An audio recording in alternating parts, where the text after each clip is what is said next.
नमस्कार, मैं जितेंद्र चतुर्वेदी।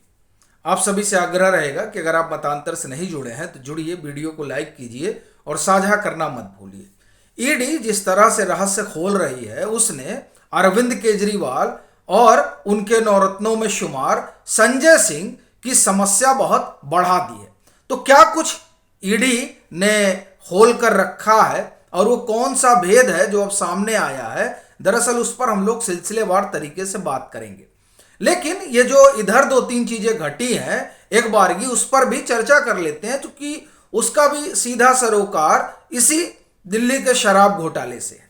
अभी सत्र शुरू हुआ है शीतकालीन, तो जो आम आदमी पार्टी के सांसद लोग हैं वो अब इस बात को लेकर जोर आजमाइश कर रहे हैं कि अगर आप संजय सिंह और मनीष सिसोदिया को रिहा नहीं करेंगे तो हम झंडा लेकर खूंटा गाड़कर धरना करेंगे। तो ठीक है, करना ही चाहिए, वो आपका अधिकार है। लेकिन इसमें जो बड़ी रोचक बात रही वो ये कि संजय सिंह परेशान है, और परेशानी का कारण क्या है? उनको लगा था कि कुछ हो जाएगा, मगर अब उनकी न्यायिक हिरासत जो है वो 11 दिसंबर तक के लिए बढ़ा दी गई है।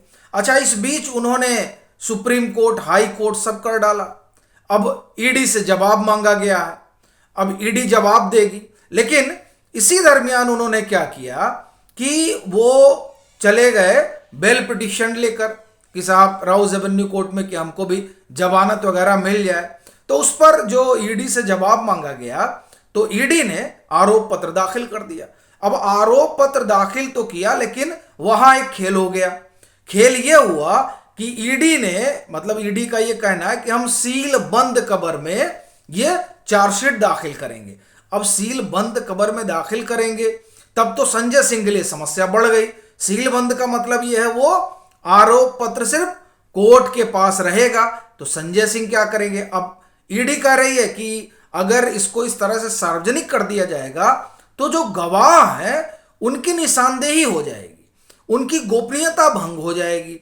और गवाह का मसला इसलिए भी बड़ा महत्वपूर्ण हो जाता है क्योंकि जब संजय सिंह का मामला अपाची, जब वो राउज एवेन्यू कोर्ट या दिल्ली हाई कोर्ट यहां सब वो गए, तो जो सबसे बड़ी चीज निकल कर आई थी वो ये कि दिनेश अरोड़ा अभी तक चुप क्यों थे।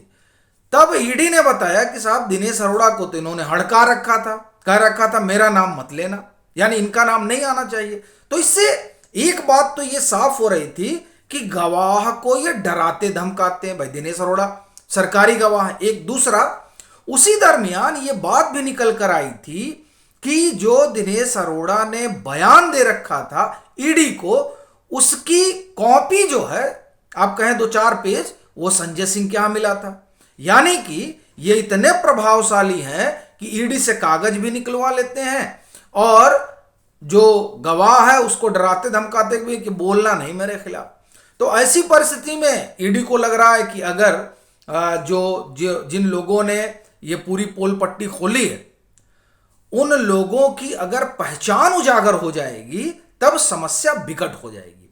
इसीलिए वो सील बंद लिफाफे में उन लोगों ने चार्जशीट फाइल की। हालांकि फिर उसको लेकर संजय सिंह ने, आप एक तरह से कहे कि बड़ा विरोध किया कि ऐसे कैसे हो सकता है, ये तो हमारा अधिकार है, हमको तो चार्जशीट मिलनी चाहिए, यानी हमको वो नाम पता चलना चाहिए कि किसने है जो बताया है कि 1 करोड़ रुपए हमारे यहां गए, फिर 1 करोड़ रुपए हमारे यहां गए।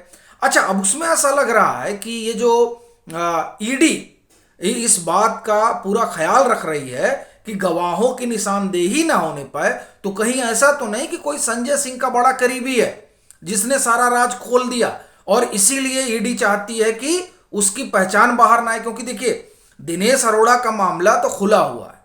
दिनेश अरोड़ा सभी जान रहे हैं कि उसने तमाम बातें बताई थी कि कैसे संजय सिंह से हमारी मुलाकात हुई, संजय सिंह कैसे फिर मनीष सिसोदिया से मिलाए, फिर दिनेश अरोड़ा जो है वो जाकर अरविंद केजरीवाल से मिलते हैं। ये तमाम चीजें पिछले 5-6 महीने 7 महीने से चल रही हैं। चूंकि ईडी की अपनी जो चार्जशीट आ रही है उसमें ये तमाम बातें समय समय पर बाहर आती रही हैं। लेकिन अभी जो ईडी इस बात को लेकर अड़ी है, यही बात हुई कि ना जो जो गवाह है उनकी पहचान नहीं बाहर आनी चाहिए। इसलिए लगता है कि कुछ ऐसे लोग हैं संजय सिंह के आसपास जिन्होंने सारी पोलपट्टी खोल रखी है, इसीलिए संजय सिंह और घबराए हुए हैं। और देखिए, कहा तो यहां तक जा रहा है कि बड़े हैरान परेशान थे कि साहब हमको निकालिए, लेकिन अब तो 11 दिसंबर तक का तो उनका मामला हो ही गया है और इधर आरोप पत्र भी दाखिल हो गया है। अब उस आरोप पत्र में जो चीजें हैं वो आप जानते हैं कि किस तरह से विजय नायर के कहने पर दिनेश अरोड़ा ने पैसे उठाए और वो पैसे समीर महेंद्रू के यहाँ से भी उठाए गए और अभिषेक बोनापल्ली के यहाँ से भी उठाए गए। अब अगर समीर महेंद्रू और अभिषेक बोनापल्ली का जोड़ा जाए तो 7 करोड़ रुपए उठाए गए थे। उठाने वाले दिनेश अरोड़ा है और उस 7 करोड़ में से 2 करोड़ रुपए जो है वो जाते हैं 2 बार में संजय सिंह के यहाँ। अब ये जो पूरी कहानी है ये जाहिर सी बात है ईडी को किसी ने बताई है। अब वो जो बताया है वो ऐसा लगता है कि बड़ा खास राजदार है, इसीलिए ईडी पहचान उजागर करना नहीं चाहती है। और आप देखिए, यही कारण है कि संजय सिंह और आम आदमी पार्टी की सरकार पूरा जोर लगाए हुए है कि साहब ये तो आना चाहिए सील बंद लिफाफे में, तो आरोप पत्र दाखिल करना ठीक नहीं है।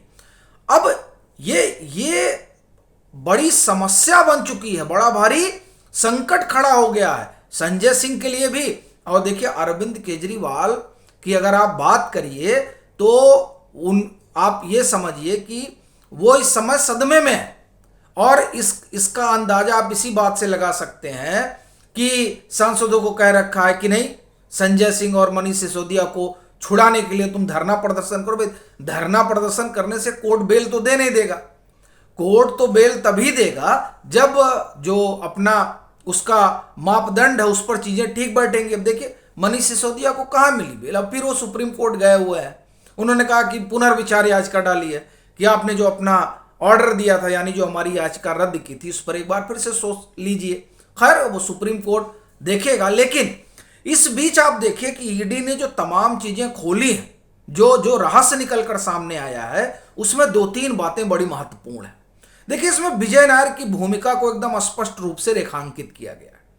और विजय नायर वो शख्स है जो हर जगह पाया जा रहा है, फिर वो चाहे हैदराबाद की मीटिंग हो, चाहे दिल्ली में गौरी अपार्टमेंट की मीटिंग हो, चाहे वो जो 30-32 पेज का न्यू एक्साइज पॉलिसी वाला ड्राफ्ट था उसका प्रिंट आउट हो और उस प्रिंट आउट के साथ साउथ लॉबी से मिलना हो और फिर साउथ लॉबी के साथ तय करना हो कि साहब हम इतना ब्राइब लेंगे और ये ब्राइब जो है ये हम लेंगे और आप, ये इंडो स्पिरिट कंपनी है, इसमें आप लोग अपनी हिस्सेदारी डालिए और फिर आपके हिसाब से हम ये पूरे जो न्यू एक्साइज पॉलिसी है उसको ढालेंगे।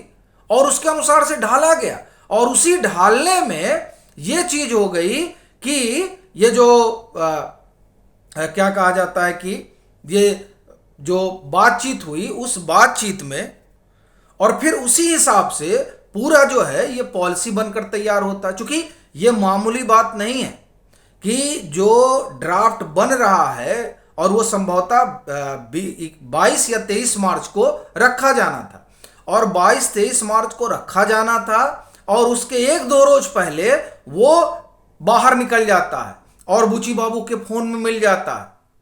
ये जो तमाम चीजें हैं ये बता रही हैं कि दरअसल ये जो मामला है, इस मामले में ये जो सरकार है वो सरकार और सरकार के अगुआ और बाकी तमाम लोग तो फंसते ही जा रहे हैं। क्योंकि अब ये जो आरोप पत्र दाखिल हुआ है खासतौर से संजय सिंह वाला, उसमें जिस तरह से विजय नायर की भूमिका देखी जा रही है और जो पूरा, अगर आप कहें कि अभी तो मुझे लग रहा है ये 6वीं सप्लीमेंट्री या 7वीं सप्लीमेंट्री चार्जशीट होगी, उसके पहले जितने भी आरोप पत्र आए हैं उस आरोप पत्र को इसके साथ जोड़कर देखा जाए तो पूरी तस्वीर निकल कर आती है, जिस तस्वीर में विजय नायर, दिनेश अरोड़ा, मनीष सिसोदिया, अरविंद केजरीवाल, संजय सिंह, ये तमाम लोग नजर आते हैं। यही वजह है कि ये जो आरोप पत्र आया और उस आरोप पत्र के बाद जो ये बात आ रही है कि गवाह की पहचान जो है वो जाहिर नहीं करनी है, वो ये बताती है कि दरअसल अब ईडी के पास कुछ ऐसा लगा है, कुछ ऐसा गवाह आया है जो इन सब लोगों के गले की हड्डी बनने जा रहा है। यही वजह है कि ईडी बताने को तैयार नहीं है। वो इस कोशिश में लगी हुई है कि सब कुछ सीलबंद लिफाफे में हो और आम आदमी पार्टी की सरकार, संजय सिंह और पूरा आप ये कहें कि इनका दल इस बात में जुटा हुआ है कि नहीं, ये वो बाहर आना चाहिए। तो ये देखने वाली बात रहेगी कि कोर्ट में क्या कुछ होता है।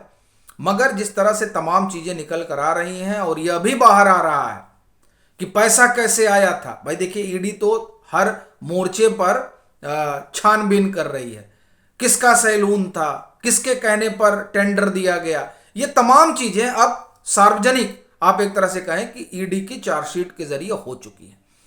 और इस आरोप पत्र ने वो जो पूरा घटनाक्रम है, उस घटनाक्रम को एक संदर्भ दिया है।